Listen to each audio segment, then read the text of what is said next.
नमस्कार। मानव उत्थान सेवा समिति की तरफ से हमारे सभी दर्शकों का हार्दिक स्वागत और फर्स्ट टाइम व्यूअर्स जो पहली बार हमारे कार्यक्रम से कनेक्ट हो रहे हैं उनके लिए फ्रेंडली ग्रीटिंग्स। कार्यक्रम का आरंभ अपने इष्ट देव के नमन से करते हैं। अपने आराध्य को प्रणाम करने से फिर प्रोग्राम का आरंभ करते हैं। श्री सद्गुरुदेव चरण कमलेभ्यो नमः।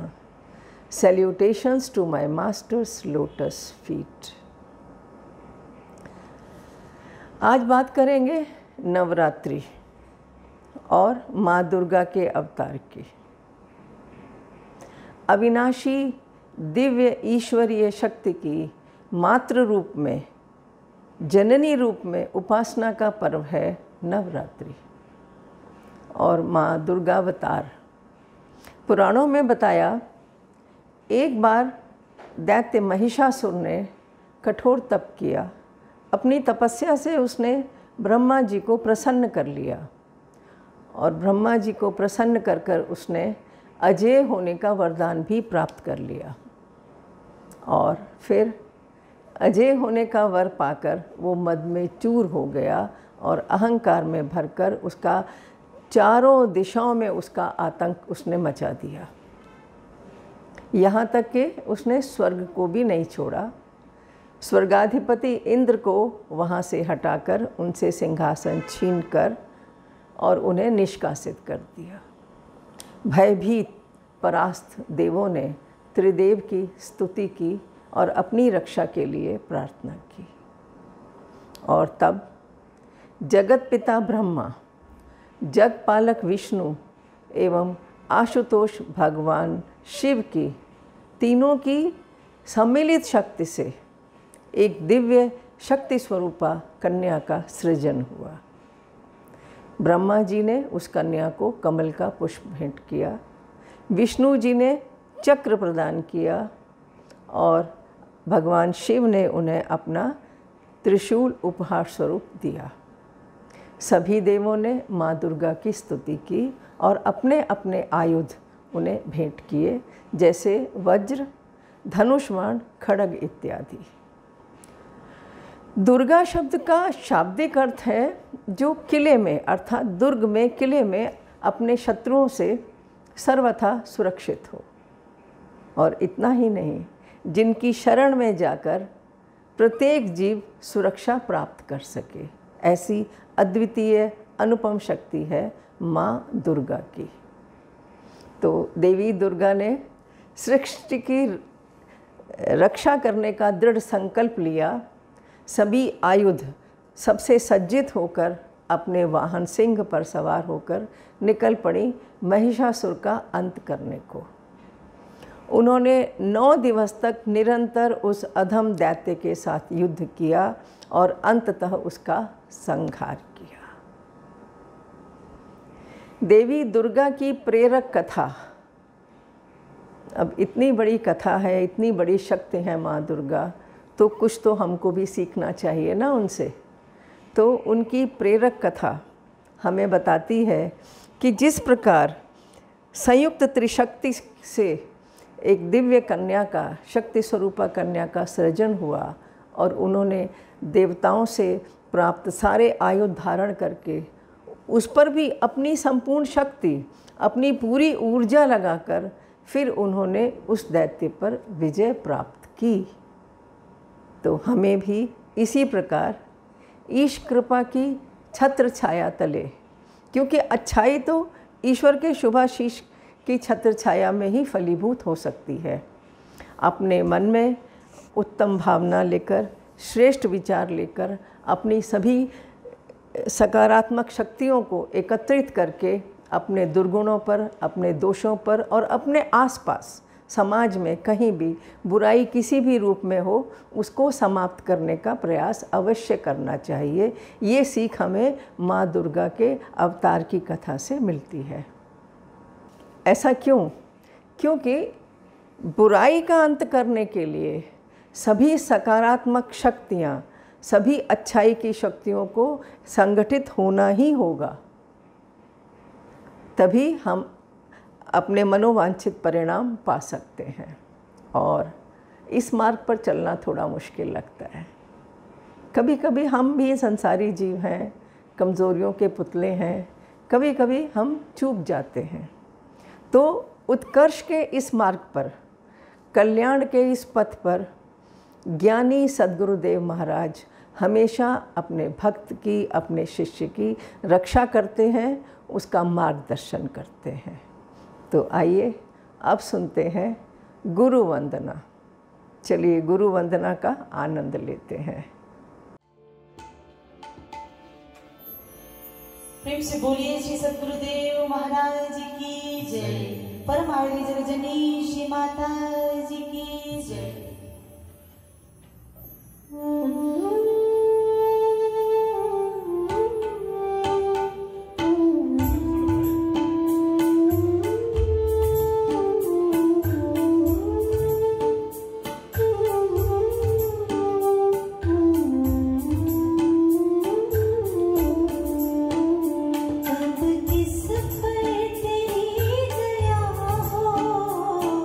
मानो नहीं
हम आशा करते हैं मधुर स्वर में सुनाई गई ये गुरु वंदना आपको पसंद आई होगी।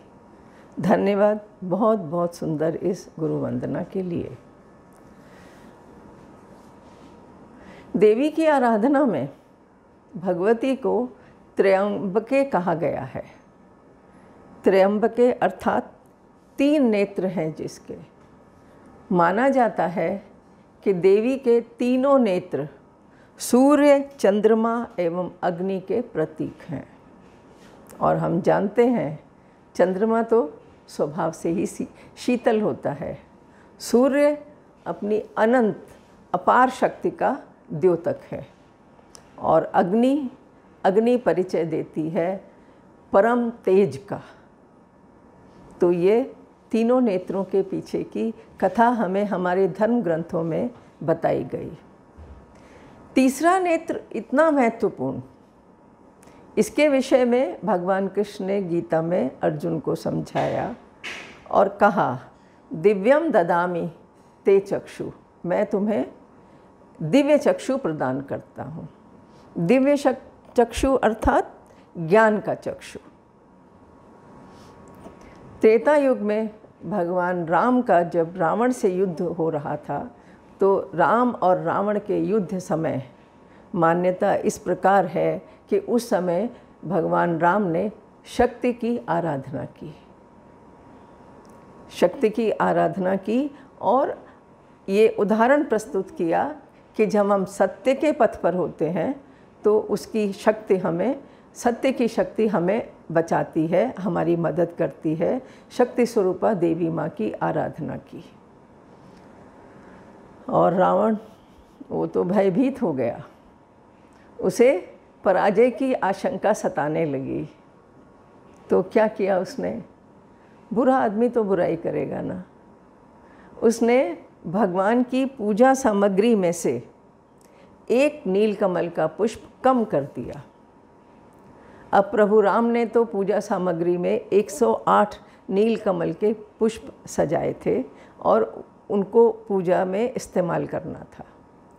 जब प्रभु राम ने देखा कि पूजा सामग्री में एक नीलकमल का पुष्प कम है, तो अपनी आराधना संपूर्ण करने के उद्देश्य से, भक्ति भाव से उन्होंने अपना एक नेत्र देवी के चरणों में अर्पित करना चाहा कि उनकी आराधना संपूर्ण हो जाए। देखिए भक्ति की कैसी पराकाष्ठा है और कैसा उदाहरण भगवान राम ने आने वाले समय में भक्तों के लिए प्रस्तुत किया। कितनी बड़ी बात है। देवी माँ उनसे प्रसन्न हुई और उन्होंने उन्हें विजय श्री का आशीर्वाद दिया। आप हम सभी लोग जानते हैं, बल्कि इतिहास में दर्ज है कि भगवान राम ने अंततः रावण को परास्त किया और विजय श्री ने भगवान राम का वरण किया। अष्टभुजाधारी रूप में माँ, धर्म ग्रंथों में देवी माँ का रूप अष्टभुजाधारी के रूप में चित्रित किया गया है, वर्णित किया गया है।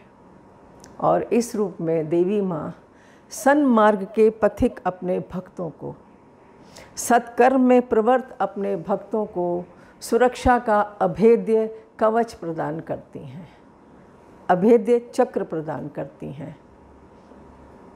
क्यों? क्योंकि जब अच्छाई की तरफ व्यक्ति कदम बढ़ाता है तो दैवी शक्तियाँ उसकी मदद के लिए सदैव तत्पर रहती हैं।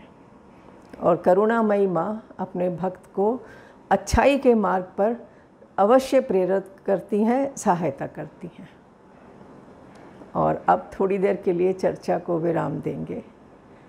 हरिद्वार से डॉक्टर JP अग्रवाल हम सबके साथ अपने कुछ एक्सपीरियंसेस शेयर करेंगे। आइए उनके एक्सपीरियंसेस सुनते हैं और लाभ प्राप्त करते हैं। Doctor JP Agrawal from Haridwar. सभी श्रोतागणों को मेरा सादर अभिवादन। आज मैं आपके सामने मेरी जो आध्यात्मिक यात्रा कैसे प्रारंभ हुई उसके कुछ संस्मरण आपके सामने रख रहा हूँ। जब हम लोग कॉलेज पढ़ते थे, साइंस के स्टूडेंट थे, ईश्वर, धर्म, साधु संत इसके प्रति बिल्कुल भी विश्वास और श्रद्धा नहीं थी। और हमने उस समय अपने समय में साइंस में यही पढ़ा था कि भाई ये धर्म, भगवान, ये सब लोगों के कोरी कल्पना है, ऐसा कुछ भी नहीं होता है। ये जो साधु संत घूमते हैं ये अपनी रोजी रोटी चला रहे हैं, इनका जीवन में अध्यात्म बोलकर कुछ चीज़ होती नहीं है। तो ये धारणा से हम लोग कॉलेज पढ़ रहे थे। कॉलेज की जब पढ़ाई चल रही थी, हमारा फाइनल ईयर का समय था, तो एक दिन हम लोग पिक्चर देखने गए। कलकत्ता पढ़ते थे हम लोग, जिसको आजकल कोलकाता कहते हैं। तो वहाँ पैराडाइज हॉल में हम लोग एक पिक्चर देखने गए। वो पिक्चर का नाम था गाइड, देवानंद की पिक्चर। उस पिक्चर में अंत में आत्मा को शरीर से निकलते हुए दिखाया गया। शरीर वहीं पर है, कह रहा मेरे को मत छोड़ के जाओ। आत्मा कह रही कि अरे मैं तो आनंद में जा रही हूँ। इस तरह से शरीर और आत्मा को अलग दिखाया गया। अब हम घोर नास्तिक, आत्मा के ऊपर विश्वास ही नहीं था, आत्मा नाम की कोई चीज़ होती है बोल करके कल्पना भी नहीं थी। तो वो जब पिक्चर देखी, आत्मा को शरीर से निकलते हुए दिखाया गया, तो एक क्वेश्चन पैदा हो गया कि ये आत्मा नाम की चीज़ है या नहीं है। और अपने कमरे में आने के बाद में उस पिक्चर के लास्ट सीन ने मुझे डिस्टर्ब कर दिया। रात भर ये उथल पुथल होती रही कि आत्मा है या नहीं है, आत्मा है, वेयर देयर इज सोल और नॉट। अब उत्तर कहाँ से मिले? ना विज्ञान इस बात को प्रूफ कर रही, ना कभी सुन रखा, पर ये प्रश्न दिमाग में घूमता रहा, कई दिनों तक घूमता रहा कि आत्मा है या नहीं है। वो पिक्चर में जो दिखाया वह सत्य है या गलत है।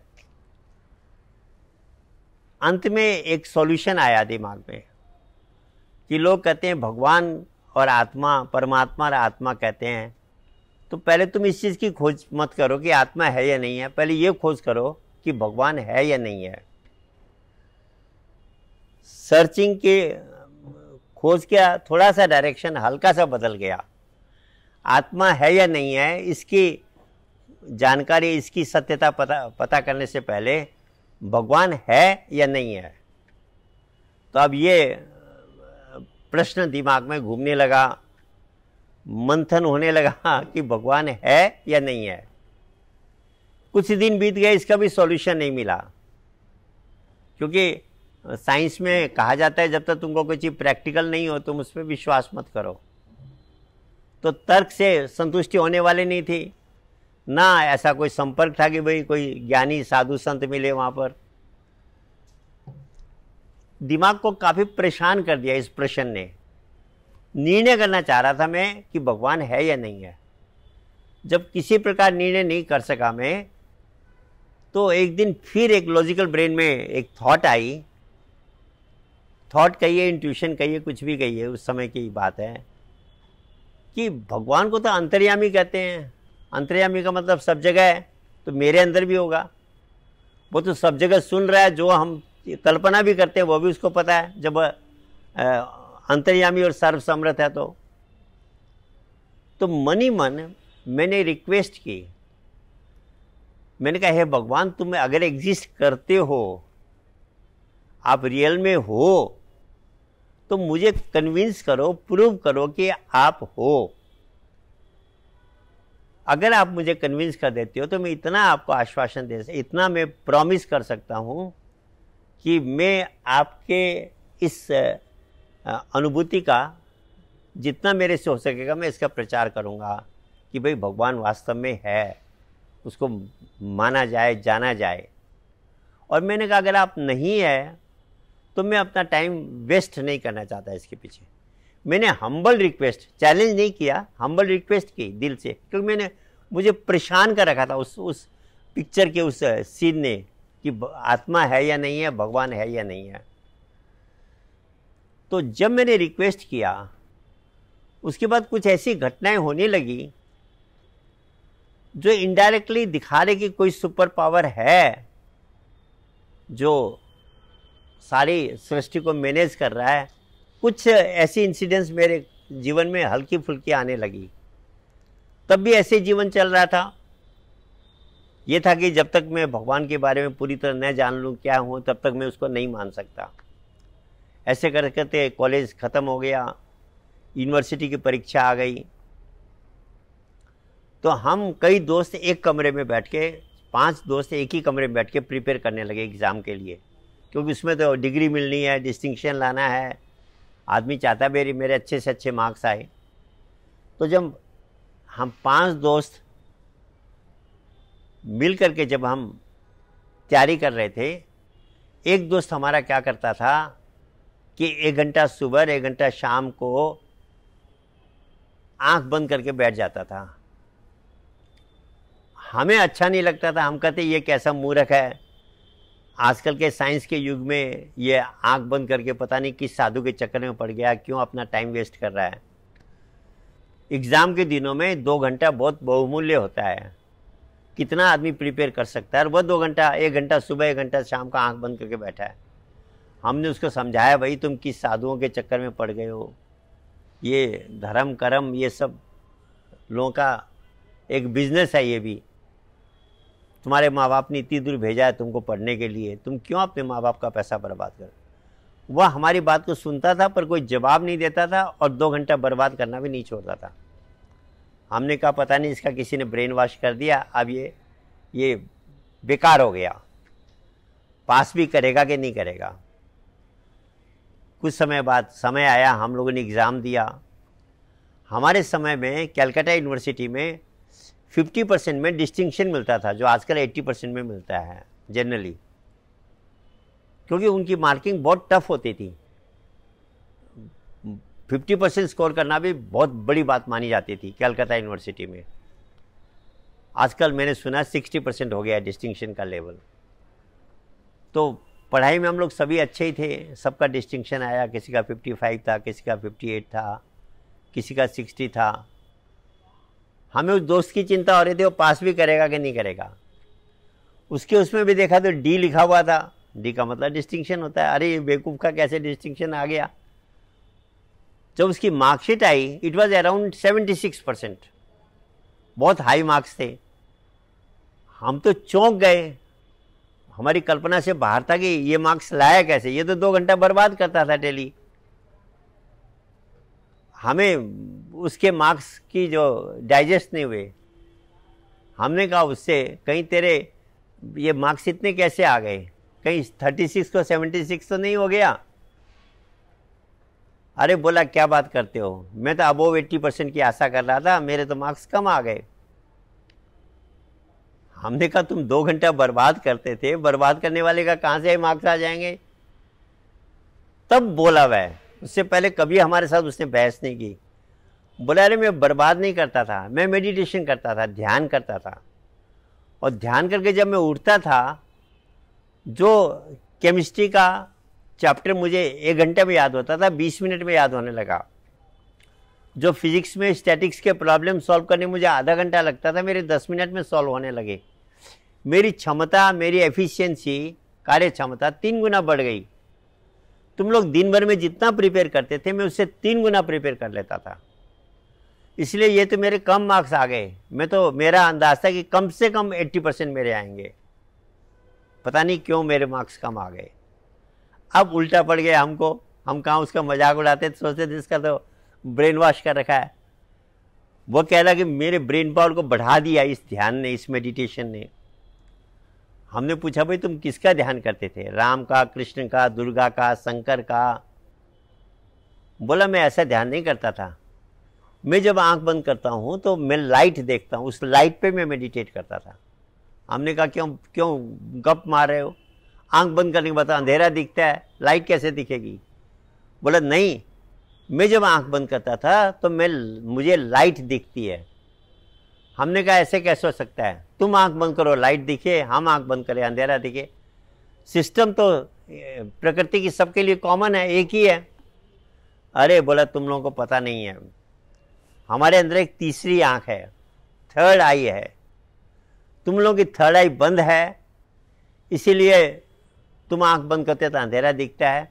मेरी थर्ड आई खुल गई है, इसलिए मैं जब आंख बंद करके देखता हूँ तो मुझे प्रकाश दिखता है, आई सी लाइट, क्योंकि मेरी थर्ड आई खुल गई है।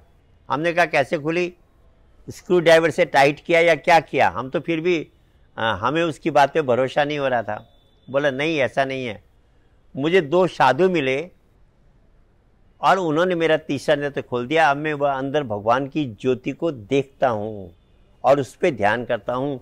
उसी ध्यान ने मेरा कंसंट्रेशन लेवल बढ़ा दिया, ब्रेन की एफिशिएंसी बढ़ा दी, मेरे ये रिजल्ट आए हैं। अब हमें भी शौक चढ़ा, ये कहता है अंदर लाइट देखता हूँ मैं, और उसके मेडिटेशन से, उस ध्यान से ब्रेन पावर बढ़ता है।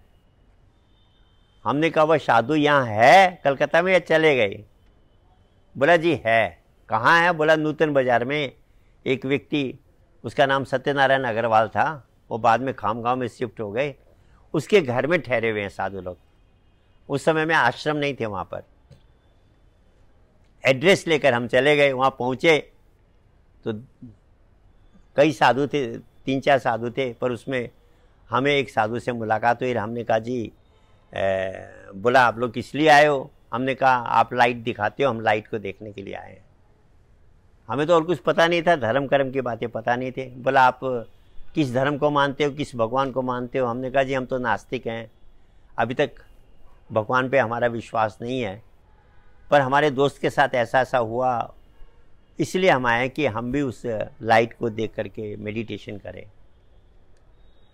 साधु ने, वो महात्मा जी ने हमारे चेहरे की तरफ देखा। उनको अंदर से क्या हुआ वो परमात्मा जाने। बोल ठीक है, कल सुबह 7 बजे के अंदर नहा धो के आ जाना, हम आपको प्रैक्टिकल करा देंगे।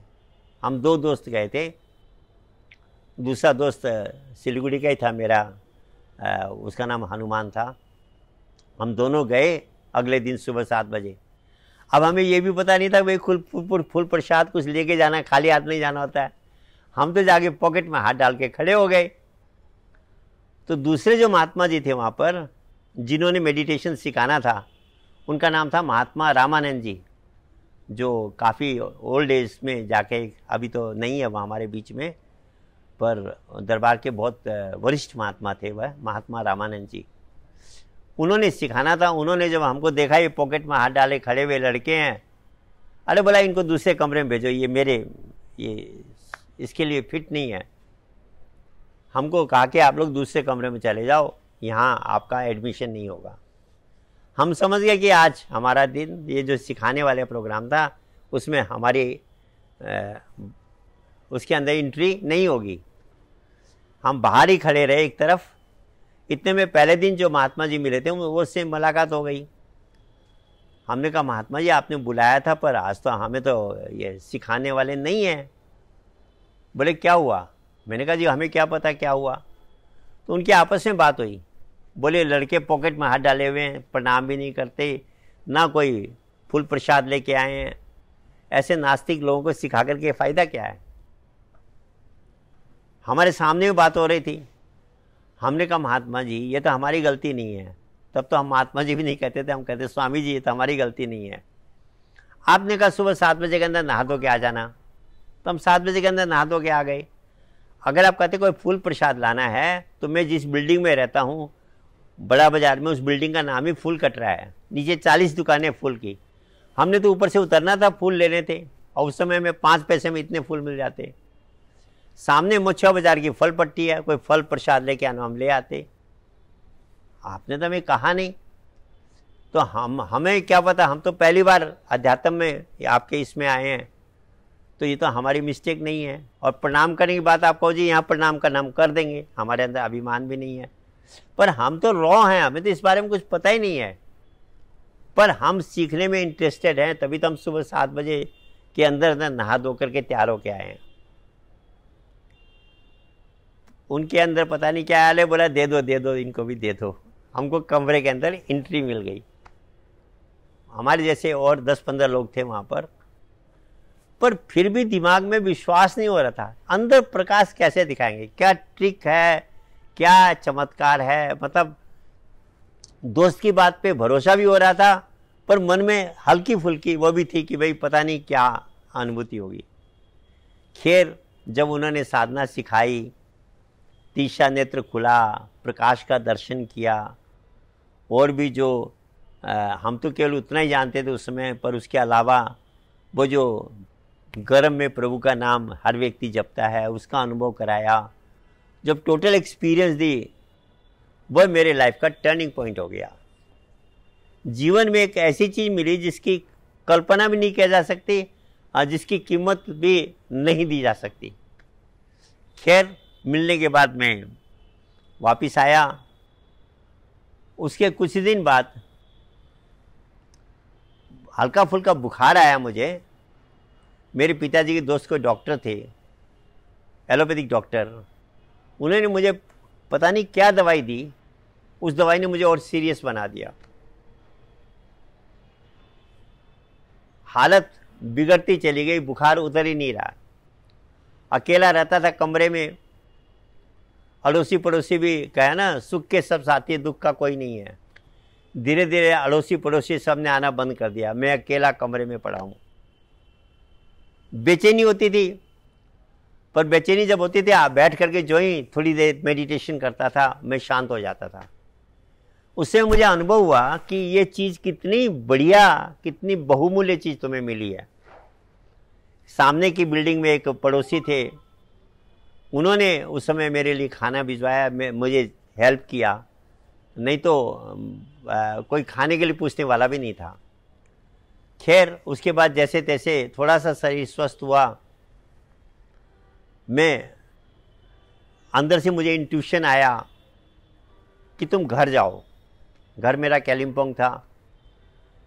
ट्रेन की टिकट कटाई और जैसे तैसे, जबकि मैं यहाँ से 10 कदम भी चलने में मुझे दिक्कत होती थी, जैसे तैसे मैं घर पहुँच गया। घर के लोग आश्चर्य कर रहे थे कि इस स्थिति में घर पहुँचे कैसे। वास्तव में वो प्रभु की कृपा कहिए, गुरु महाराज जी की कृपा कहिए, जो मैं घर पहुँच गया। उसके बाद वहाँ धीरे धीरे खाना पीना, कुछ आयुर्वेदिक दवाइयाँ ली। पहले 10 कदम चला, फिर 15 कदम चला। मैंने 2 महीने 3 महीने में मैं स्वस्थ हो गया। उस समय मैंने अनुभव किया कि अगर मेरे पास एक ज्ञान न होता तो मेरा जीवन की कुछ भी स्थिति हो सकती थी। अब ज्ञान के प्रति विश्वास बढ़ गया, पर अनेक प्रश्न आने लगे। भगवान क्या है, संसार क्यों बनाया, मैं क्या हूँ, संसार में क्यों आया हूँ, ये प्रकृति क्या है, अनेकों प्रश्न दिमाग में घूमने लगे। जब तक नहीं मानते थे भगवान को तो ये बातें झमेला नहीं था, दिमाग ही नहीं लगाते उधर। अब ये प्रश्न दिमाग में घूमने लगे, आंसर लो तो कहाँ से लो। एक विचित्र स्थिति पैदा हो गई। लगा यार ये तो झंझट हो गया, कहाँ से आंसर लूँ मैं। पर सुबह शाम नियम से मैं बैठ के, क्योंकि सिंगल लाइफ था उस समय, फिर पहाड़ों का मौसम भी ऐसा होता है कि आप शाम के टाइम में सुबह के टाइम बैठो तो कोई हल्ला नहीं, कुछ नहीं। तो मैं मस्ती से सुबह शाम बैठता था और बैठने से मेंटल कंट्रोल हो रहा था, मन शांत हो रहा था, एक तरह का आनंद आ रहा था। तो मैंने कहा यार चलो अब ये प्रश्नों का उत्तर जब मिलेगा, अपना कम से कम मेडिटेशन तो बढ़ाते जाओ। करते करते करीब 15 दिन बाद एक विचित्र एक्सपीरियंस हुआ। अपने प्रश्नों के उत्तर मुझे अपने अंदर ही आने लगे। मजा भी आया, आश्चर्य भी हुआ कि अरे मेरे प्रश्नों का उत्तर मैं अपने अंदर ही कैसे मुझे मिल रहे हैं। तो काफी प्रश्नों के उत्तर अंदर ही अंदर आने लगे। मैं उस मेडिटेशन को और ज्यादा एंजॉय करने लगा। पर फिर एक प्रश्न आ गया कि सिस्टम क्या है हमारे अंदर, ये कैसे, कौन प्रश्न करता है, कौन आंसर देता है, ये हमारे अंदर क्या, ये सिस्टम क्या है, इसको समझने की, जानने की इच्छा पैदा हुई। उसके बाद मैंने न्यूरोलॉजी पढ़ी, जिसको ब्रेन का विज्ञान कहते हैं। जब मैंने सीरियसली न्यूरोलॉजी को स्टडी किया तो पता लगा कि हमारा मस्तिष्क 2 भागों में बटा हुआ है, एक बायां, एक दाहिना। बाएं हिस्से को हम कहते हैं logical part of the brain, दाहिने को कहते हैं intuitive and creative part of the brain. तो तब समझ में आया कि बायां ब्रेन, लॉजिकल ब्रेन प्रश्न करता है और दाहिना ब्रेन उसका उत्तर दे देता है। कैसे उत्तर देता है, तो अब तो बहुत कुछ समझ में आ गया कि वह इंटरनेट की भांति है। आप देखिए आपके मोबाइल में इंटरनेट नहीं है तो आप जितना उसके अंदर लिखा है आपने फाइल डाल रखी उतना ही आपको जान सकते हैं। पर जब आपका इंटरनेट कनेक्शन हो जाता है तो आप कोई भी प्रश्न डालते हैं, कोई भी सर्च इंजन में डालते हैं, उसका उत्तर आपके सामने आ जाता है। हमारे अंदर भी एक इंटरनेट है। एक्चुअली मुझे तो ऐसा भी महसूस होने लगा कि जिस साइंटिस्ट ने इंटरनेट का आविष्कार किया उसने हमारे ब्रेन के दाहिने भाग की, राइट ब्रेन की नकल की है। राइट ब्रेन हुबहू अंदर का इंटरनेट है। जैसे बाहर का इंटरनेट वो सर्वर से कनेक्ट करके वहाँ से आंसर लाता है, बिल्कुल ऐसे ही ये राइट ब्रेन एक ईश्वरीय सर्वर है। पहले विज्ञान इस बात को नहीं मानती थी कि कोई ईश्वरीय सर्वर है, पर अब साइंस ने उसको कॉस्मिक इंटेलिजेंस के रूप में एक्सेप्ट किया है कि एक ऐसी इंटेलिजेंस है, एक ऐसी बुद्धि का स्रोत है, ज्ञान का स्रोत है, जहाँ पर सारा इन्फॉर्मेशन डाला हुआ है। उसको यूनिवर्सल माइंड करके भी हमारी साइंस में, न्यूरोलॉजी में उसको माना जाता है कि भाई वो यूनिवर्सल माइंड में सब इन्फॉर्मेशन है, टोटल इन्फॉर्मेशन है, और वहाँ से राइट ब्रेन कनेक्ट करके वहाँ से इन्फॉर्मेशन लेके आता है और वह लेफ्ट ब्रेन को पास ऑन करता है। तो और मजा आया कि अरे ये तो राइट ब्रेन को एक्टिवेट कर रहा है, मेरे अंदर के प्रश्नों का उत्तर मेरे अंदर ही आ रहा है। धीरे धीरे जब प्रैक्टिस बढ़ने लगी तो फिर एक चीज़, जब न्यूरोलॉजी पढ़ी तो फिर एक चीज़ का और अनुभव हुआ, इंट्यूशंस। ये बहुत बड़ी चीज़ है इंट्यूशन लाइफ में। जब राइट ब्रेन हमारा एक्टिव हो जाता है, उसके न्यूरॉन्स एक्टिव होने लगते हैं, तो उसमें हमारे लाइफ में इंट्यूशंस आने लगते हैं। इंट्यूशन क्या है? एक तरह से कॉस्मिक सिग्नल्स हैं, ईश्वरीय आदेश है कि तुम ये काम करो, और वह काम ऐसा होता है कि उसको जब आप करोगे उसका रिजल्ट अति सुंदर होता है। तो इंट्यूशंस आने लगे, क्वेश्चंस के आंसर्स आने लगे, इंटरेस्ट बढ़ता चला गया। उसके बाद ये हुआ कि भाई ये इतनी अच्छी चीज़ है, इसका प्रचार करना चाहिए, क्योंकि कहा है व्यक्ति को सेल्फिश नहीं होना चाहिए। ऊपर से मेरी प्रॉमिस भी थी कि अगर आपने मुझे कन्विंस कर दिया कि आप एग्जिस्ट करते हो हे प्रभु, तो मैं आपके प्रचार में अपना समय लगाऊंगा। ये प्रॉमिस भी मैंने कर रखा था। और थोड़ा बहुत सत्संग सुनकर ये भी पता लग गया था, थोड़ा बहुत ये भी जानकारी लगी थी कि व्यक्ति को सेल्फिश नहीं होना चाहिए, कोई अच्छी चीज़ मिली है तो उसका प्रचार करना चाहिए। तो हम लोगों ने कुछ आपस में, मेरे साथ मुरली जी करके हमारे पड़ोसी थे, मित्र भी थे, उनसे मेरा संपर्क हुआ। मैंने मुरली जी को सुनाया कि इतना अच्छा ज्ञान है, ऐसा ज्ञान है, ऐसा अंदर का अनुभूति है। और वो बहुत सीधे सरल स्वभाव के व्यक्ति थे, अच्छे व्यक्ति थे। अच्छे व्यक्ति को ये बातें जल्दी समझ में आती है। वो इंटरेस्टेड हो गए, बोले ज्ञान मिलेगा कहाँ? हमने कहा यहाँ तो है नहीं, कलकत्ता जाओ आप। मैं तो कलकत्ता से लेके आया हूँ। वो इसी ज्ञान के लिए कलकत्ता गए। वहाँ महात्मा उस समय प्रेम विवेकानंद जी थे, उनसे वो ज्ञान लेकर वापस आए, और आते हुए तो मस्त हो गए। कहने लगे इसका तो प्रचार करना है हमने। उनकी दुकान थी मेन रोड में।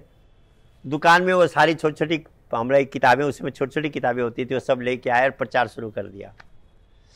हम लोग दो ने मिल के हल्ला शुरू किया। 8-10 लोग जिज्ञासु हो गए। अब बोले इनको उपदेश कहाँ कराएं? तो एक महात्मा जी कभी कभी घूमने आते थे उधर सिलीगुड़ी के आसपास। हमने उनका पता लगाया और उनसे 8-10 लोगों को उपदेश कराया। हम 10-12 हो गए। अब ये हुआ कि भाई अब हम प्रचार करने का हमारा इंटरेस्ट हो गया। तो हम 2 ही थे उस समय, ये बाद में की बात है। जब 2 थे हम, तो कहा भाई अब प्रचार कैसे किया जाए? तो ये हुआ कि कलकत्ते से महात्मा जी को बुलाया जाए और सत्संग शुरू किया जाए, प्रचार शुरू किया जाए। तो मेरी उसी समय कुछ दिन पहले शादी हुई थी।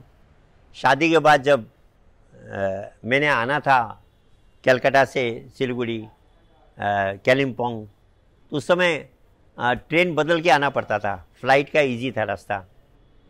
तो मैं जब फ्लाइट में आ रहा था, मैंने महात्मा जी को रिक्वेस्ट किया, महात्मा प्रेम विवेकानंद, कि आप भी हमारे साथ चलो और वहाँ सत्संग प्रचार करना है। महात्मा जी ने हमारी रिक्वेस्ट को स्वीकार किया और वह हमारे साथ कालिम्पोंग आ गए। मुरली जी के घर में उनको ठहरा दिया गया। होली का समय था। होली का 2 दिन बीतने के बाद में हमने एक बड़े हॉल में, प्रणामी मंदिर का हॉल था, उसमें हमने उनका कार्यक्रम रखा। हमने पूरा हल्ला किया था, 200-250 लोग आ गए। 3 दिन उनका खूब बढ़िया सत्संग हुआ।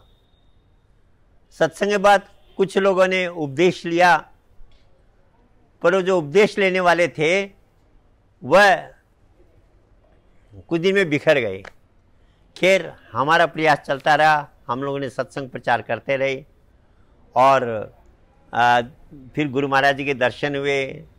गुरु महाराज जी के बारे में फिर धीरे धीरे जानने को मिला। गुरु महाराज जी के संपर्क में आए और आध्यात्मिक जर्नी इस तरह से बढ़ती चली गई।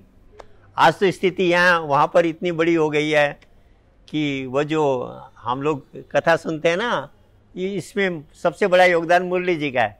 हमें कथा सुनते हैं ना कि एक गुरु ने अपने शिष्यों को कुछ बीज दिए, चना दिए, कहा भी इसको संभाल के रखना। एक शिष्य ने क्या किया, उसको पूरी संदूक में बंद करके अच्छी तरह रख दिया, 2-3 ताले लगा दिए कि भाई गुरु जी की अमानत है, ये यथावत सुरक्षित रहे। दूसरे शिष्य ने क्या किया, वो जो बीज थे खेत में लगा दिए, फिर तैयार हुए चने, फिर उसको दोबारा लगा दिया। ऐसे करते करते उसके तो मनो कई कुंटल अनाज तैयार हो गया। कुछ साल बाद जब गुरुजी आए, बोले भाई मेरी अमानत वापस करो।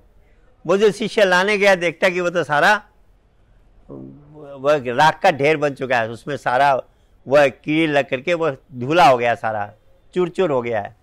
ला के आया तो गुरुजी ने कहते ने तो मेरी अमानत खत्म कर दी। दूसरे शिष्य कहा भाई मैंने तेरे को भी अमानत दी थी, ला। बोला गुरुजी मैं ला नहीं सकता, आपको मेरे साथ चलना पड़ेगा। वो ले गया बड़ी गोदाम भरी हुई चने से। बोले इतना कहाँ से हो गया? बोले वाह, ये मल्टीप्लाई होता चला गया और ये आपकी दी हुई अमानत का ही प्रतिफल है। तो ऐसे मुरली जी के साथ मिलकर जब हम लोगों ने मेहनत की, आज सिलीगुड़ी कालिम्पोंग की तरफ प्रचार इतना हो गया कि मुस्लिम महाराज जी वहाँ हर साल नया न्यू ईयर मनाते हैं। हजारों लोग उपदेश हो गया। वह पूरे पहाड़ में, सिक्किम, दार्जिलिंग, भूटान में मानव धर्म का डंका बजा हुआ है। सब लोग आज ज्ञान लेकर के अपने जीवन में परिवर्तन ला रहे हैं और यूथ बहुत ज़्यादा लगा है और इसलिए वहाँ से एक स्पिरिचुअल रेवोल्यूशन का रूप ले लिया है। तो मेरी जर्नी का थोड़ा पार्ट मैंने आपके सामने रखा है। ये अमूल्य ज्ञान हर थर्ड आई को हर एक गुरु नहीं खोल सकता। कुछ गुरु तो क्या कहते हैं, तुम 6-7 महीना 1 साल प्रैक्टिस करोगे तब थर्ड आई खुलेगी।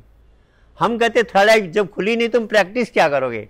और हमारा अपना अनुभव है कि अगर सच्चे गुरु महाराज मिलते हैं तो पहले दिन ही थर्ड आई खोल करके वह हमें उस प्रकाश का, भर्गो ज्योति का दर्शन कराते हैं, जिसको हम गायत्री मंत्र में कहते हैं भर्गो देवस्य धीमहि धियो न प्रचोदयात्। ये प्रभु मैं भर्गो ज्योति का ध्यान कर रहा हूँ, मेरे मन बुद्धि को आपसे कनेक्ट करो। तो हम मुँह से कह रहे हैं पर गुरु महाराज जी की कृपा से वो चीज़ प्रैक्टिकल होती है। तो हम भी समय के सच्चे गुरु महाराज जी के पास जाएं, उस गर्भ के ज्ञान को, तीसरे नेत्र को खुलवा करके भर्गो ज्योति का ध्यान करेंगे। हमारे ब्रेन का विकास होगा, मन शांत होगा और हमारा आध्यात्मिक जीवन, ये जीवन भी बढ़िया होगा, अगला जीवन भी हमारा सब अच्छा बनेगा। तो जीवन को महान, सुखी, संपन्न बनाने के लिए ये ज्ञान गुरु महाराज जी के पास से प्राप्त करना अति आवश्यक है। सबको मेरा धन्यवाद। बोलिए आनंद कंद भगवान की जय।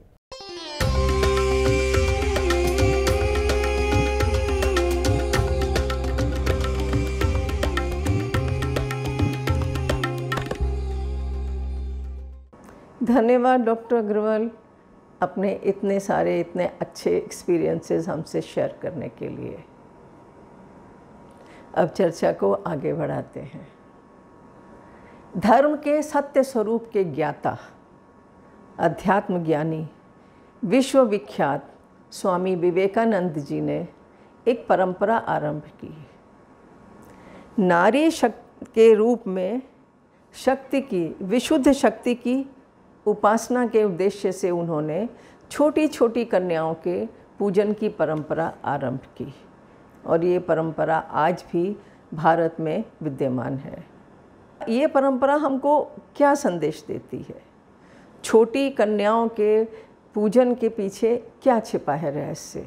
इससे हमें ये संदेश मिलता है कि अंतःकरण की पवित्रता, मन की शुचिता, अच्छाई, सच्चाई इस भक्ति पथ में अति आवश्यक है और हमें इस पर विशेष ध्यान देना होगा। कहा जाता है बच्चे का मन बड़ा पवित्र होता है, तो छोटी छोटी कन्याओं की पूजा से हमें मन की निर्मलता, शुचिता, पवित्रता का संदेश मिलता है। ये सीख हमें लेनी चाहिए। और ये सीख हम लेंगे कैसे? क्योंकि भक्ति के मार्ग पर चलते चलते भी यदा कदा कभी ना कभी कोई बुराई हमारे मन में किसी समय उठ जाती है। तो क्या करना होगा? तत्क्षण उस बुराई को, उस बुरे विचार को, उस बुरी भावना को मन से उखाड़ कर दूर फेंक दीजिए। जब सफाई करेंगे, बुराई ज़ीरो हो जाएगी, तभी तो मन में पवित्रता आएगी ना। यही संदेश है देवी माँ के पावन चरणों में मन लगाकर भक्ति करने का, कि भक्त के सारे विकार, सारे दुर्गुण, सारे दोष समाप्त हो जाते हैं। और इससे भी अधिक नवरात्रि का परम पुनीत पर्व हमें एक संदेश देता है। संदेश क्या देता है? धर्म का सच्चा मर्म हमें समझाता है, अनूठा मर्म, कि अध्यात्म और सदाचार के पथ पर चलकर ही व्यक्ति प्रगति एवं कल्याण के शिखर पर प्रतिष्ठित हो सकता है। यही एक मार्ग है, यही हमको प्रगति के शिखर पर ले जाएगा, यही मार्ग हमारे लिए कल्याणकारी है। इसके विपरीत आसुरी प्रवृत्ति वाला, अधर्मी, अन्यायी, आतताई व्यक्ति चाहे कितना भी बलशाली हो, कितनी भी उसके पास शक्तियाँ हों, धन बल कैसा भी क्यों ना हो, लेकिन अंततः उसका विनाश होना निश्चित है। इस बात में हमें कभी कोई संदेह, कोई शंका नहीं करनी चाहिए। यहाँ तक कि प्रभु से तपस्या के द्वारा वरदान पाकर भी हमने देखा कि सभी दैत्यों ने, जिन्होंने अधर्म का मार्ग अपनाया, अनीति का मार्ग अपनाया, अंततः उनका विनाश ही हुआ। वरदान का कवच भी उनकी कोई रक्षा नहीं कर पाया। और देवी का वाहन, शौर्य और साहस का प्रतीक सिंह, देवी का वाहन, जो हमें सिखाता है कि जीवन में हमें प्रमाद और आलस्य त्याग कर कर्मवीर बनना चाहिए, कर्मशील रहना चाहिए। क्योंकि श्रेष्ठ कर्म, प्रभु भक्ति, अध्यात्म ज्ञान और सद्गुरुओं की सकारात्मक ऊर्जा, ये सकारात्मक ऊर्जा ही व्यक्ति के आत्मकल्याण और समाज कल्याण का सर्वश्रेष्ठ साधन है। इसके अतिरिक्त कोई और मार्ग नहीं है, ये हमें समझना होगा। और अब सुनते हैं एक भक्तिभावपूर्ण सुंदर भजन।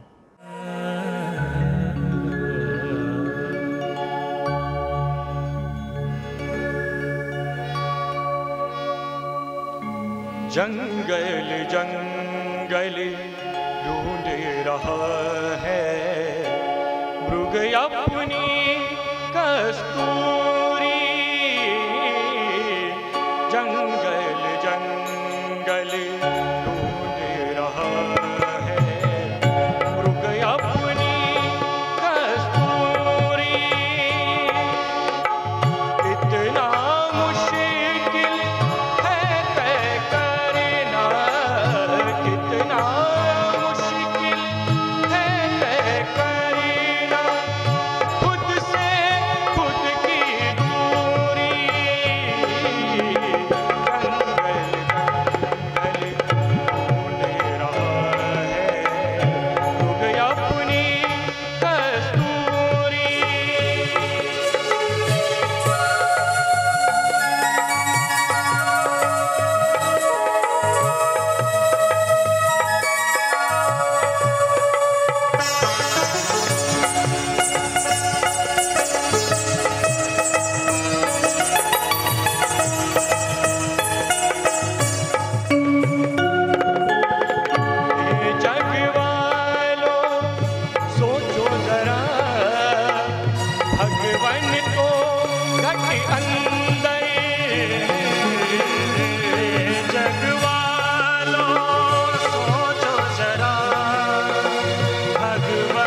जंगल पर्वत मंदिर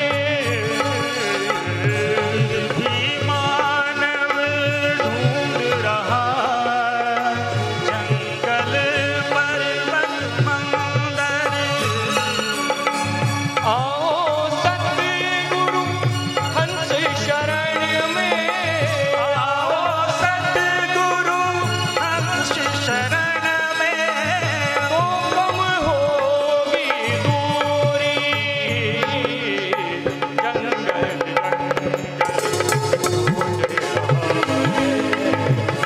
अपनी कस्तूरी,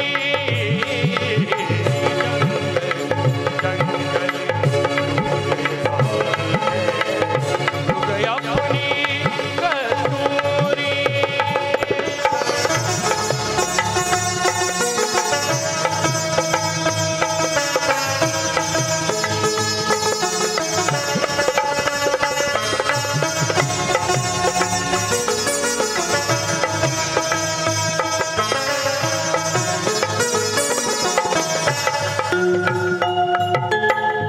दुर्लभ जीवन पाकर के भी आत्मज्ञान नहीं पाया, दुर्लभ जीवन पाकर भी आत्मज्ञान नहीं पाया। एक दिन छोड़ के उड़ जाएगा, पड़ी रहेगी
धन्यवाद इस बहुत खूबसूरत भजन प्रस्तुति के लिए। अब बात करेंगे माँ दुर्गा के 9 विराट रूपों, नव दुर्गा रूप की चर्चा करते हैं। देवी का पहला स्वरूप शैलपुत्री, ये प्रकृति और सौभाग्य की अधिष्ठात्री देवी हैं। महादेव शिव के साथ इनका पाणी ग्रहण संपन्न हुआ था। देवी माँ का दूसरा रूप ब्रह्मचारिणी का है। भगवान शिव को पति रूप में पाने के लिए देवी ने कठोर तपस्या की, अतः इन्हें तपश्चारिणी भी कहा जाता है। मस्तक पर घंटे के आकार का अर्धचंद्र, इस रूप से सुशोभित जगदम्बा की तृतीय शक्ति चंद्र घंटा हैं। उन्होंने असुरों के आतंक से देवों को सुरक्षित किया। आदि शक्ति जगत जननी का चतुर्थ स्वरूप कूष्मांडा। कु यानी कि लघु, ऊष्मा शक्ति का प्रचंड तेज, और अंडा सृजन का प्रतीक। कहा जाता है देवी कूष्मांडा ने सृष्टि की रचना की। अधम दैत्य नरकासुर का अंत केवल शिवपुत्र के हाथों ही हो सकता था। अतः भगवान शिव और माता पार्वती के पुत्र के रूप में कार्तिकेय का अवतार हुआ।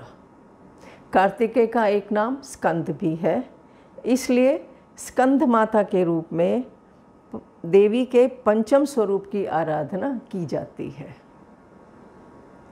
परम सम्मानित ऋषि कात्यायन, उनकी मनोकामना थी, उनकी हार्दिक इच्छा थी कि देवी माँ पुत्री के रूप में उनके घर में जन्म लो, और करुणामयी जगत माता ने उनकी ये प्रार्थना स्वीकार की और ऋषि पुत्री के रूप में जन्म लेकर कात्यायनी कहलाई। ये उनका छठा रूप था। और अब इस बार चर्चा को थोड़ी देर के लिए विराम देंगे और सुनते हैं सत्संग। महात्मा पवित्राबाई जी सत्संग, आइए सुनते हैं। श्री गुरु चरण सरोज रज, मृद मंगल आगार, जेहि सेवत नर होत है, भवसागर से पार। सतगुरु तुम ही दयालु बड़े, तुम लग मेरी दौड़, जैसे काग जहाज को सूझे न ओर न ठोर,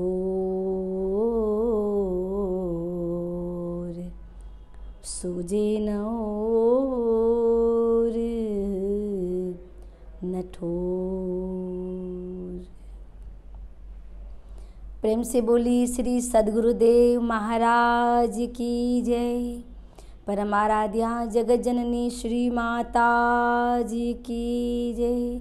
साचे दरबार की जय। सत्य सनातन धर्म की जय।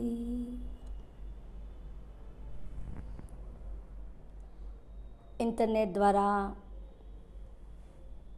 देख रहे सभी प्रभु अनुरागी भगवत भक्तों एवं भक्तिमती माता बहनों, श्री गुरु महाराज जी की असीम कृपा से हम सभी लोगों को संत महात्माओं के सत्संग द्वारा एक जीवन में आध्यात्मिक ऊर्जा को हम प्राप्त कर रहे हैं, क्योंकि मनुष्य जीवन इस जीवन के अंदर जब तक मनुष्य के जीवन में आध्यात्मिक जीवन जब तक उसका नहीं बनेगा, तब तक इंसान लाख कोशिश करे अपने जीवन में उस आनंद को प्राप्त करने के लिए, उस सुख को प्राप्त करने का कितना भी प्रयत्न करे, लेकिन इंसान कभी उस सुख को प्राप्त नहीं कर सकता है। क्योंकि जीवन के अंदर अगर सत्संग ही जीवन में ना हो, साधु की संतों की संगति जीवन में ना हो, कोई ऐसे महापुरुष का जीवन में सानिध्य ही ना हो, तो मनुष्य का जीवन, उनका बैलेंस सही दिशा में कभी नहीं जा सकता। आज इंसान भटक गया है। हम देखते हैं कि रोड पे इंसान भाग रहा है, घर से निकलेगा तो घर से भागेगा, जल्दी होगी नौकरी पे जाने की, धंधा करने की, बिजनेस के लिए दौड़ेगा। जैसे वहाँ बिजनेस का समय खत्म हुआ, शाम हुई, तो वहीं से फिर घर आने की जल्दी होगी, घर से ऑफिस जाने की जल्दी, ऑफिस से घर आने की जल्दी। और इसी भाग दौड़ की जिंदगी में इंसान का जीवन बुढ़ापे तक चला जाता है, फिर भी इंसान की आंख खुलती नहीं है। और इसी जीवन में वो दौड़ता ही रहता है, दौड़ता रहता है। किसी ने कहा दौड़ा दौड़ा बहुत दौड़ा, लेकिन अंत में पता चला मेरे दौड़ने का कोई मकसद नहीं, कोई अर्थ नहीं है। तो ये जीवन की जो दौड़ है, वो दौड़ कब खत्म होगी? ऐसा नहीं इस संसार में हम इसी संसार में दौड़ रहे हैं। हमारे संतों की दृष्टि ये है, हमारे शास्त्र ये कहते हैं कि इंसान कई जन्मों से दौड़ रहा है, एक नहीं कई जन्मों से, लेकिन ये दौड़ कभी खत्म होती ही नहीं है। एक जीवन को छोड़ करके दूसरे जीवन में चला गया, दूसरे जीवन से तीसरे जीवन में चला गया, उसी जीवन में भी दौड़ता ही रहता है, दौड़ता ही रहता है। ये दौड़ कभी खत्म होती नहीं है, क्योंकि जब तक जीवन का लक्ष्य ही पता न हो, जब तक जीवन का आधार ही पता न हो, तब तक जीवन की दौड़ संसार में चलती रहेगी। इसीलिए कहते हैं जीवन कैसा जीना चाहिए। तो देखो, एक चूहा होता है, वो भी कपड़े को काटता है, एक दर्जी होता है, वो भी कपड़े को काटता है। कपड़ा तो दोनों काट रहा है, लेकिन जिस दर्जी ने कपड़े को काटा वो कपड़े काम आते हैं, जिसको हम पहनते हैं। लेकिन जिस कपड़े को चूहे ने काटा हो, वो कपड़ा क्या काम आएगा?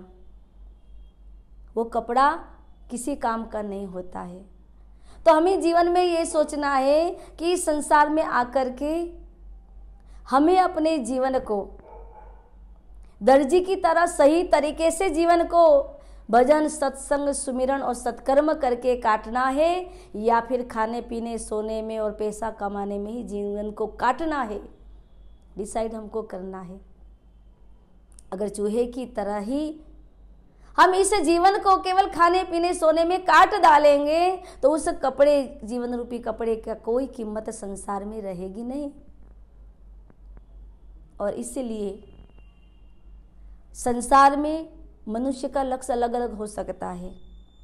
किसी का पैसा कमाने का लक्ष्य है, किसी का घर काम करने का लक्ष्य, किसी का खाने का लक्ष्य है। सबने अपना अपना लक्ष्य बना लिया। किसी को करोड़पति बनना है, किसी को अब्जोपति बनना है। सबका लक्ष्य अलग अलग हो सकता है, लेकिन अंतिम लक्ष्य हर मनुष्य का एक ही है। आपने देखा होगा, जब अंतिम समय में व्यक्ति मर रहा होता है तो कोई ये नहीं कहेगा भैया अपने पैसे को याद कर लो, अपना बैंक बैलेंस याद कर लो, तेरी कितनी प्रॉपर्टी है तो याद कर ले। ये कोई नहीं कहेगा। अंत समय में सभी लोग यही कहेंगे कि भैया अब भगवान को याद कर लो। ईश्वर को भज लो, प्रभु के नाम को याद कर लो, क्योंकि हम सभी का अंतिम लक्ष्य एक ही है। बाकी जीवन का लक्ष्य अलग अलग हो सकता है, लेकिन उस अंतिम लक्ष्य को पाने के लिए हम संसार की दौड़ में ही दौड़ते रहेंगे तो वो लक्ष्य हमें कभी प्राप्त होने वाला नहीं है। तो हमारे संत महापुरुष यही बताते हैं कि जिस सुख की चाह के लिए इंसान दौड़ रहा है, वास्तव में ये संसार के सारे सुख है ना, ये हमको थोड़े समय के लिए ही सुख देता है।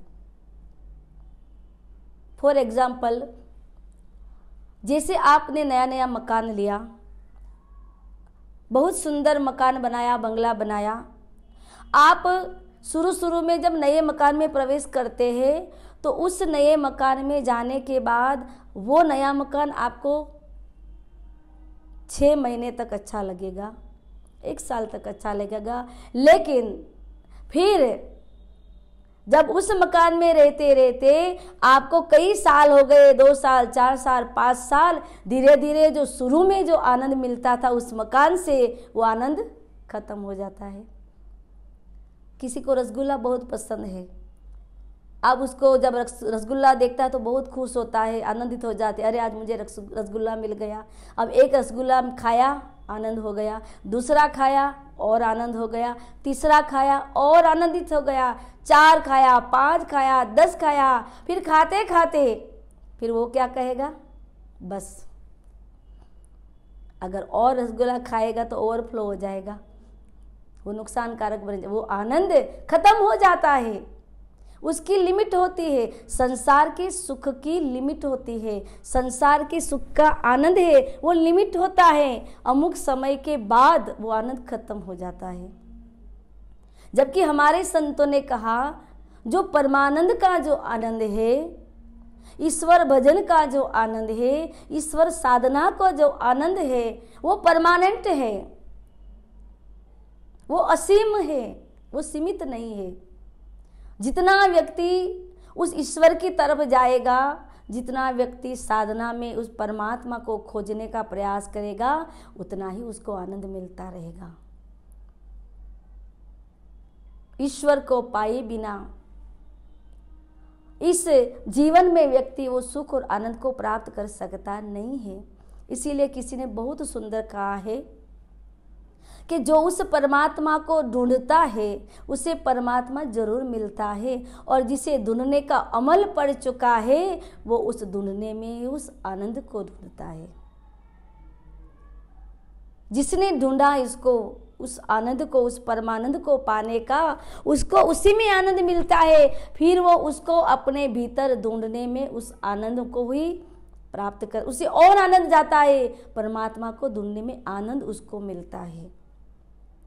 क्योंकि संसार का परम सत्य वो परमात्मा है, सत्य केवल ईश्वर है, और वो सत्य सबके पास है। हर व्यक्ति के पास वो सत्य है, लेकिन सत्य के पास कौन है ना? सत्य तो सबके पास है, लेकिन सत्य के पास कोई नहीं है। और इसका यही कारण है जो आज हम संसार में सब कुछ होते हुए भी हमारे मन को चैन नहीं है, सब कुछ होते हुए भी हमारे जीवन में शांति नहीं है, सारे सुख भोग होते हुए भी आज इंसान डिप्रेशन में जीता है, जीवन का संतुलन बिगड़ गया है। क्यों बिगड़ा है, इसका कारण क्या है? मैं आपको छोटा सा एग्जाम्पल दिखाऊंगी, बताऊंगी। एक व्यक्ति जो नदी में मुसाफिर कर रहा था, नाव में चल रहा था। अब नाव में जब वो जा रहा था तो जाते जाते जाते ऐसी जगह पे वो पहुंच गया जहाँ इतनी अच्छी अच्छी पहाड़ थे, चारों तरफ हरियाली थी, रंग बिरंगी सारे फूल थे, इतने सुंदर सुंदर पेड़ लगे हुए थे, इतना सुंदर मौसम था। तो वो व्यक्ति जब नाव चला रहा था तो उनकी दृष्टि उस सारे दृश्यों के ऊपर गई। जब उन सारे दृश्यों को वो देख रहा था तो देखते देखते इतना आनंदित हो गया, इसमें देखते देखते वो उसी में खो गया। उस दृश्य को देखते देखते उसी में खो गया। तो उसके हाथ में जो नाव चला रहा था वो नाव वो छूट गई। अब उनके हाथ से नाव चलाना उसने छोड़ दिया, फिर भी नाव चल रही है क्योंकि हवा आ रही है, हवा के झोंके से वो नाव जा रही है। और वो व्यक्ति चलता है, सोचता है, वो दृश्य में ऐसा खो गया, वो सोच रहा है कि मेरी नाव देखो अपने आप जा रही है। तो और आनंदित होने लगा कि अरे ये तो चला नहीं रहा हो फिर भी ये चल रही है, और आनंदित होने लगा। लेकिन उसको पता नहीं ये तो हवा के झोंके से चल रही है। और जो हवा से झोंके से नाव चलती हो, आप सोचो वो कौन सी दिशा में जाएगी। आप जिस दिशा में जाने वाले हो, आपका जो लक्ष्य है वो उस दिशा में नहीं जाएगी। हवा की तूफान की झोंके से वो हवा कहीं भी जा सकती, वो नाव कहीं भी जा सकती है। अब वो तो दृश्यों में खोया हुआ है, नाव अपने आप जा रही है। जाते जाते जाते जाते वो नाव ऐसी जगह पे पहुंच गई जहां पर बहुत बड़ा एक पानी का फोर्स गिर रहा था, और इतनी बड़ी ऊंचाई से वो पानी गिर रहा था, और उसी की दिशा की तरफ वो नाव जा रही है। लेकिन वो इंसान बाहर के उस दृश्यों को देखने में इतना खो गया था, उसको ये भी नहीं पता कि मेरी नाव कहाँ जा रही है, किस दिशा में जा रही है। वो लक्ष्य भी भूल गया कि मैं कौन से लक्ष्य पे जा रहा हूँ, कुछ पता नहीं है। इतना खो गया उस बाहर के आनंद को देखने में। जाते जाते जाते जब वो नाव ऐसी नज़दीक पहुँच गई जहाँ पे पानी का बहुत बड़ा फोर्स नीचे गिर रहा था, उस पानी के पास जब नाव पहुंची तो उसकी आवाज़ आई जब पानी की, तो वो व्यक्ति एकदम चकित हो गया कि ये आवाज़ कहाँ से आई। देखा बहुत बड़ी खाई नीचे थी, और उनकी नाव उसी खाई की तरफ जा रही थी जो पानी का बहाव, जो फोर्स नीचे गिर रहा था। अब जैसे ही उनकी आंख खुली, जागृत हुआ, तब वो सोचने के अरे मेरी नाव तो इसमें डूब जाएगी, खाई में गिर जाएगी। अब वो नाव को पकड़ करके नाव को घुमाने की कोशिश करा कि मैं दिशा को बदलूं और अपने जीवन को बचाऊं। लेकिन अफसोस की बात यह है, समय चला गया था। वो नाव इतनी नज़दीक पहुंच चुकी थी कि वो नाव को जितना भी मोड़ना चाहा वो मोड़ नहीं सका, और वो पानी के फोर्स से वो नाव खाई में गिर गई, अपने जीवन को उसने खो दिया। तो सज्जनों, इसी तरह मनुष्य का भी जीवन है। मनुष्य भी संसार की बाहर की चकाचौंध में वो भूल गया है। संसार के दृश्यों को देखने में, संसार के सुख को पाने में ये भूल गया है कि मेरी जीवन रूपी नाव कहाँ जा रही है। कोई संतुलन नहीं है। इंसान को पता नहीं है मेरी दौड़ कहाँ जा रही है, मैं कहाँ जा रहा हूँ, कोई दिशा का पता नहीं है। और वो ऐसा खो गया है पैसा कमाने में, संसार के सुख भोगों में ऐसा खो गया है, उसे पता नहीं मेरी नाव कहाँ, जीवन रूपी नाव कहाँ जा रही है। और जब इस सुख को पाने में, इस भोगों के आनंद में ऐसा खो जाता है, ऐसे करते करते बुढ़ापा भी आ जाता है, मृत्यु भी नज़दीक आ जाती है। लेकिन जब मृत्यु नज़दीक आती है तब उसके अंदर जागृति आती है कि अरे मेरा जीवन समाप्त हो गया, अब मेरे पास समय बचा नहीं है, अब मैं क्या करूं। अब उस समय में सोचो, जब मनुष्य का अंतिम समय चल रहा हो, जीवन समाप्त होने की तैयारी में, उस समय में व्यक्ति चाहेगा कि अब मैं मेरी जीवन की दिशा को बदल दूं, अब मैं कुछ अपने जीवन के लिए कुछ कर लूं, कुछ भजन कर लूं, कुछ परमात्मा की याद कर लूं, कुछ परमार्थ कर लूं, कुछ सत्कर्म कर लूं। लेकिन सज्जनों, आप सोचो क्या वो कर पाएगा? क्योंकि समय चला गया, अब उसके पास समय बचा नहीं। चाहे जीवन को मोड़ना चाहे, दिशा बदलना चाहे, वो बदल नहीं सकता है।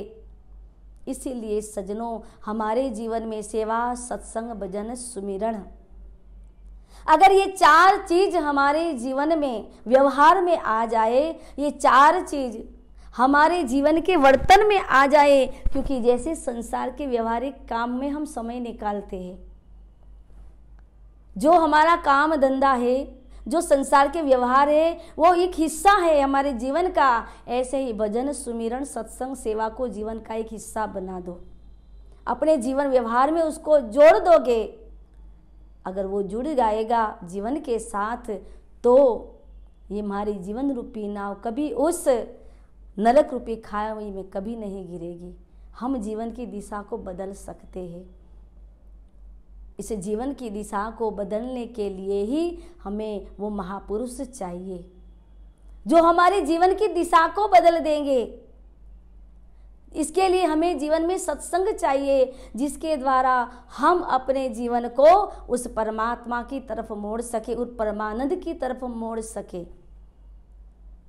आज एक ही मनुष्य की समस्या नहीं है, सारे संसार के मनुष्य की समस्या है। सारे देश का संतुलन बिगड़ गया है, आप देख रहे हो, सारी व्यवस्था बिगड़ गई है। आज हर इंसान भय से जी रहा है, पता ही नहीं है जीवन कब खत्म हो जाए। और ऐसे समय में इंसान जी रहा है, फिर भी इंसान के अंदर वो जागृति नहीं है, वो चेतना नहीं है, और फिर भी इंसान सोचता रहता है मरना है तो है, मरना ही तो है। लेकिन उनको पता नहीं मर जाने के बाद जीवन कहाँ जाएगा, हमारे जीवन की दिशा कहाँ जाएगी, ये इंसान को पता नहीं है। इसीलिए सज्जनों, जब जीवन में ऐसा आध्यात्मिक सत्संग मिलता है ना, तभी जाकर के व्यक्ति अपने जीवन को आध्यात्मिक तरफ मोड़ सकता है। और जब आध्यात्मिक जीवन बन जाएगा, हमारे भौतिक जीवन के साथ आध्यात्मिक जीवन जुड़ जाएगा, तो हमारे जीवन का संतुलन, उसका बैलेंस हो जाएगा। जो अभी संतुलन बिगड़ा हुआ है उसको हम कंट्रोल में कर सकते हैं। फिर चाहे संसार के अंदर कितनी भी तकलीफ आए, कितनी भी तूफान आए, कैसा भी समय आए, लेकिन मनुष्य अपने मन से, अच्छी सोच और अच्छे विचारों से वो अपने जीवन को फॉलो करेगा, जीवन को अच्छी दिशा में लगाएगा। नहीं तो मन तो क्या है, मन चक्र जैसा है। जैसे चक्र होता है वो घूमता है, मन भी घूमता है, एक जगह पे कभी टिकता नहीं है। चक्र घूमता है, मन भी घूमता है। और जो चक्र जब घूमता है तो चक्र दो काम करेगा, चक्र दो काम करता है। एक, जब वो घूमता है तो उसके आसपास आने वाले हर चीज को वो काट देता है, और दूसरा वो घूमता है। दो चीज चक्र के अंदर है। ऐसे ही मनुष्य का मन है। मनुष्य का मन भी अगर जैसे चक्र की तरह घूम रहा है, वही मन अगर सत्संग में बैठ जाए तो वही घूमता हुआ मन सत्संग में बैठ जाने के बाद वो चक्र के द्वारा अपने पापों को काट सकता है। सत्संग में मन बैठ जाए तो पाप को काट डालेगा, और अगर दुर्जन के संग में बैठ जाए, कुसंग में बैठ जाए, तो उसके पुण्य को भी काट डालेगा। इसीलिए मन रूपी चक्र को अगर सत्संग मिल जाएगा ना, तो वो सारे कर्मों को काट देगा। मन रूपी चक्र को अगर किसी संत महापुरुष का सहारा मिल जाएगा, तो मनुष्य के सारे कर्म कट जाएंगे, क्योंकि ये रामायण प्रमाण देती है। रामायण में गोस्वामी तुलसीदास जी ये बताते हैं, सनमुख होई जीव मोहि जबहि, सनमुख होई जीव मोहि जबहि, जन्म कोटि अध नास ही तबहि, सनमुख होई जीव मोहि जबहि। सन्मुख होए जीव मोहि जबहि, जन्म कोटि अध नासहि तबहि। अगर व्यक्ति महापुरुष के चरणों में चला जाता है, उनके सन्मुख चला जाता है, तो एक नहीं कोटि, कोटि यानी करोड़ों, मनुष्य के करोड़ों जन्म के जो पाप कर्म है, वो सारे पाप कर्मों को वो काट सकता है। क्योंकि दो कर्म ऐसे हैं जो संसार में जन्म और मृत्यु के चक्र में इंसान को घुमाता रहता है। एक है पाप कर्म, दूसरा है पुण्य कर्म। जब जीवन में पाप कर्म करोगे तो उसी पाप का परिणाम भुगतने के लिए इस संसार के अंदर मनुष्य को पाप कर्म को भुगतने के लिए भी आना ही पड़ेगा। और पुण्य कर्म किए हैं तो उस पुण्य का सुख भोगने के लिए भी संसार में आना ही पड़ेगा। लेकिन वो आध्यात्मिक ज्ञान ऐसी चीज है जो मनुष्य के पाप और पुण्य दोनों कर्मों को काट डालती है। जैसे अग्नि होती है, अग्नि में आप हरा डालो सूखा डालो, दोनों चीज को जला के वो भस्म कर देगी। ऐसे ही ज्ञान रूपी अग्नि ऐसी है जिसमें उस अग्नि के द्वारा इंसान अपने जीवन में पाप और पुण्य दोनों कर्मों को जला सकता है। क्योंकि पाप ही नहीं रहेंगे तो आना नहीं होगा, पुण्य नहीं रहेंगे तो आना नहीं होगा। तो इस दोनों कर्मों से मुक्ति पाने का एक ही रास्ता है। हम अपने जीवन के अंदर उस आध्यात्मिक ज्ञान को जानने का प्रयास करें और उस ज्ञान के द्वारा हम अपने मन को अंतर्मुखी बनाने का प्रयास करें, ईश्वर में जोड़ने का प्रयास करें। जब मन परमात्मा में जुड़ जाएगा तो हमारे जीवन का सारा संतुलन का बैलेंस सही हो जाएगा। हम अपने जीवन को गलत दिशा से हम मुड़ सकते हैं। हम अपनी जीवन की दिशा को परमात्मा की तरफ हम ले जाए और वो दिशा जब ईश्वर की तरफ जाना शुरू हो जाएगा तभी इंसान अपने जीवन के अंदर सुख और आनंद को प्राप्त कर सकता है। ज्ञान ही सुख का स्रोत है, ज्ञान ही आनंद का केंद्र है। तो हम उस ज्ञान को केंद्र में रख करके अपने जीवन को उस आध्यात्मिक जीवन में लगाने का प्रयास करिए। बोलिए श्री सद्गुरुदेव महाराज की जय।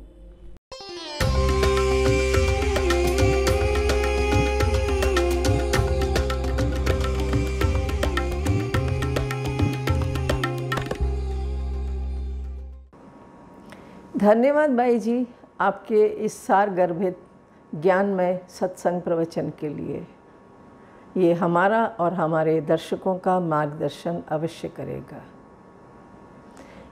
देवी कालरात्रि इस रूप में भगवती अत्यधिक शक्तिशाली हैं। रूप थोड़ा भयानक लेकिन हृदय से अति कोमल और उदार है। उन्होंने देवताओं को शुंभ निशुंभ रक्त बीज जैसे विकराल दैत्यों के आतंक से सुरक्षित किया, उन्हें बचाया।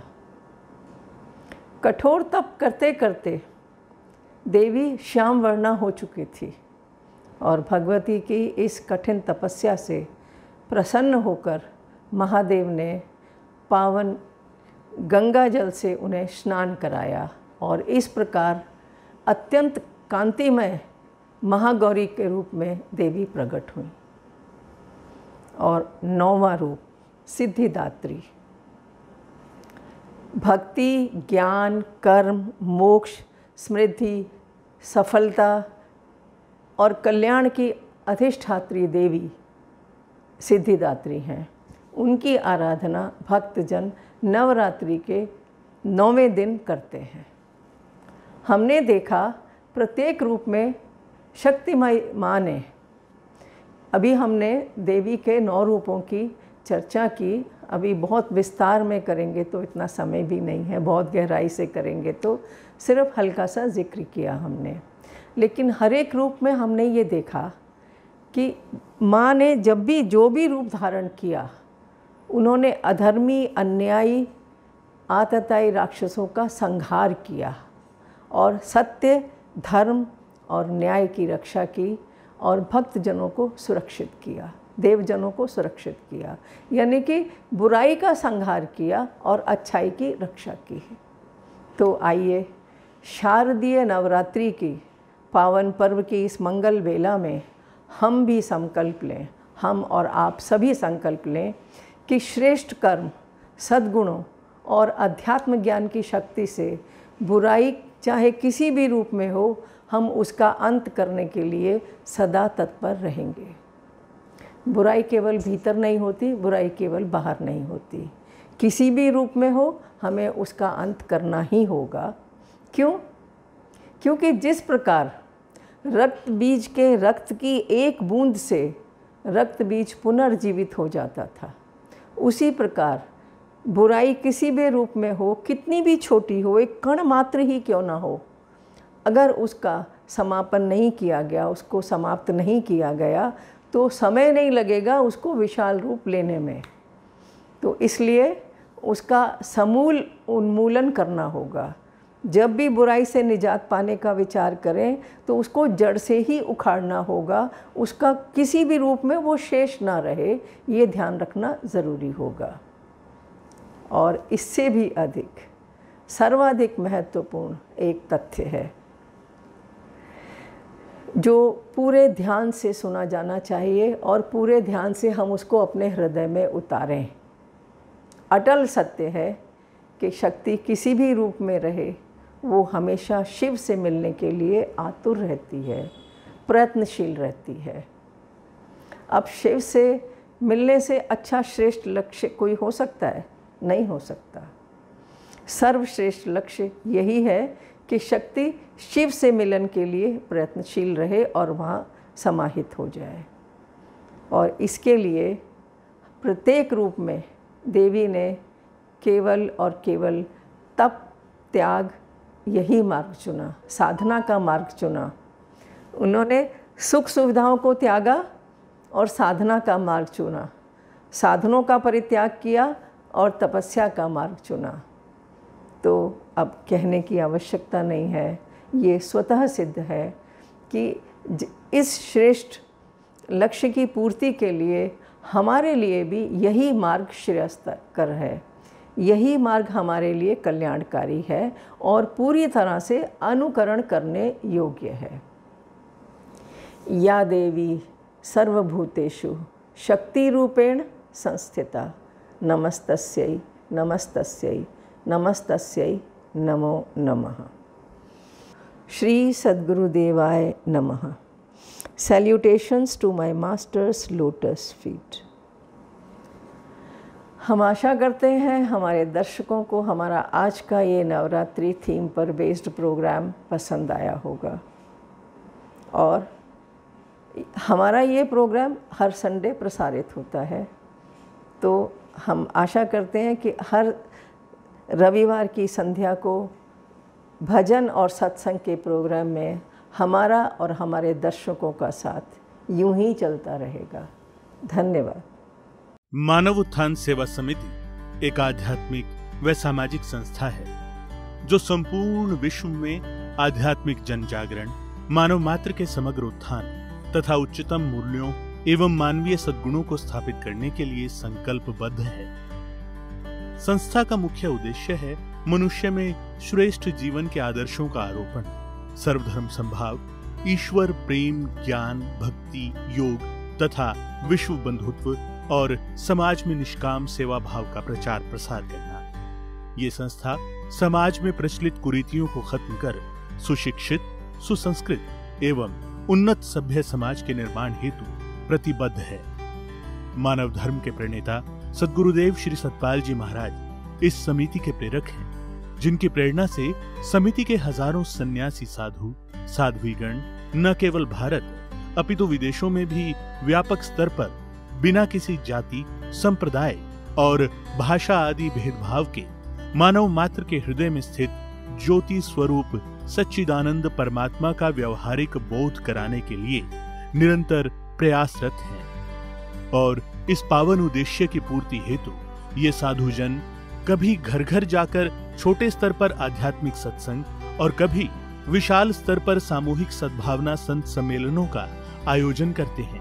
मात्र इतना ही नहीं, संस्था से जुड़े हजारों कार्यकर्ता भी निस्वार्थ भाव से जन कल्याण के कार्यों जैसे पर्यावरण सुरक्षा, स्वच्छता अभियान, वृक्षारोपण और प्राकृतिक आपदा जैसे बाढ़, भूकंप इत्यादि और अब कोरोना जैसी विकट महामारी के समय पर बड़े पैमाने पर वस्त्र तथा भोजन सामग्री वितरण के साथ निःशुल्क चिकित्सा एवं दवाइयों का प्रबंधन व वितरण और क्वारंटाइन सेंटर आदि राहत शिविरों का कुशलता पूर्वक सफल संचालन व निर्वहन कर रहे हैं। संस्था ने देश विदेश के सुदूरवर्ती ग्रामीण इलाकों व शहरों में आर्थिक रूप से असमर्थ निर्धन परिवारों के बच्चों में निःशुल्क शिक्षा सामग्री वितरण कर Guinness book of world record में अपना नाम दर्ज कराया है। संस्था की तरफ से समाज सेवा का ये कार्य आज भी निरंतर जारी है। निवेदन ये है कि जो सज्जन संस्था के साथ सम्मिलित होकर सामाजिक हित एवं मानव की कल्याणकारी सेवा में सहभागी बनकर अपना योगदान देना चाहते हैं, वे संस्था के QR कोड को स्कैन कर अपनी सहभागिता दर्ज करके पुण्य लाभ अर्जित कर सकते हैं।